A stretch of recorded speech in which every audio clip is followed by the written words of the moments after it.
Hälytysilmoitus Espoo P3 51 21 13 15 16 rakennuspalo.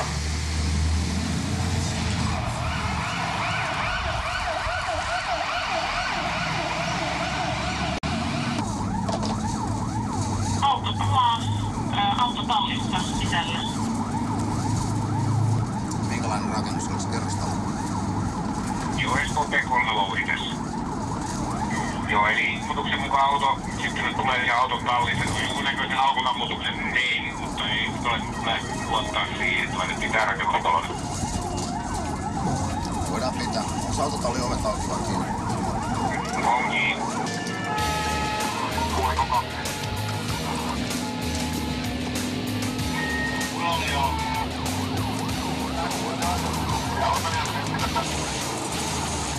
21 on eka yksikkö kohteessa, 51 on toka. 51 tiedustele porrashuone. 51 tiedustelee porrashuoneen. P3 T2. Ei tuolla eikä oo isompaa savuvauriolla, että riittää, että tutite tänne muut porrashuoneen. 213 kohteeseen muuta asemalla. Käydään häntä kahtamassa, mitä se touhuu siinä.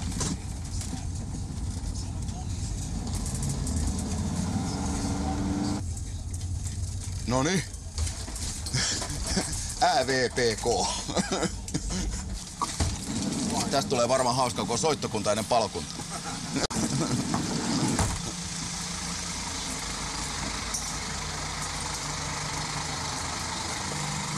Oho. Moi. Vähän lähti käsistä. Joo, siis mä olin hitsaamassa pohjaa ja mä olin ottanut mato pois seestä kyllä. Joo. Ja laittanut sellaisen palopeitteen vähän niinku suojaksi, että niiden irtokivinet vähän lentää. Joo. Ei se ollut riittänyt, se oli lämpö päässyt sinne mattoon asti. Ja nyt se on alta pois, mutta lyödään lieskaa ja sammuttu tavallaan. Joo. Okei. Ei tässä mitään varmaan. Ei tässä mitään mitään.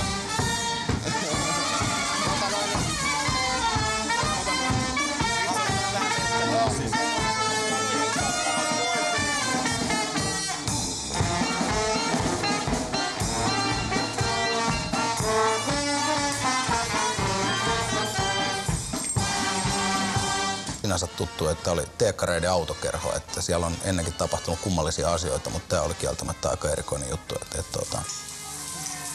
Antaa noiden tööttää itsensä tainoksiin tossa. Ei meillä ole täältä mihinkään. Joo, soittokunta ennen palokuntaa. Mihinkään se kaveri hävisi? Tuolla. Sattukin sitten treenipäivänä.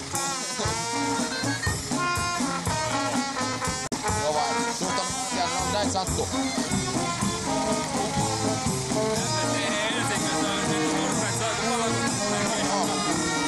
Tulihan tääkin nähty.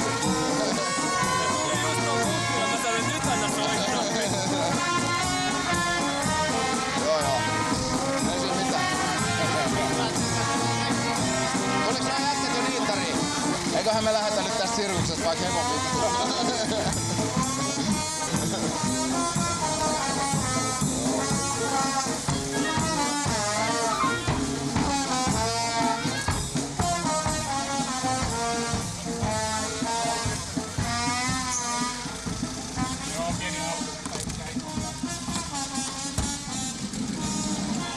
Riku, moi.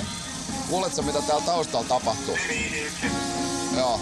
Täällä oli nyt sit palokunta, eikö soittokunta ennen palokuntaa? Siitä tulevaa partioa voisi pikkusen varoittaa, että täällä on helvetillinen juhlatoiminta meneillään. Tässä ei sinänsä ole mitään kummempaa, mutta jätkät otti tilanteesta kaiken irti. Tää oli tämmönen omatoimisen moottoriajoneuvon korjaajan vikatikki. Hitsaili henkilöautoa semmoisessa paikassa, että meni niin kuin meni, eli auto syttyi hitsauksesta, mutta koska se oli autotallissa ja sillä oli asianmukaiset sammuttimet ja vehkeet lähellä ja käytettävissä, niin mitään varsinaista vahinkoa ei päässyt sattumaan. Imurointihommia on paljon ja tuskin siitä autosta enää mitään tulee, mutta mitään varsinaista vahinkoa ei sattunut.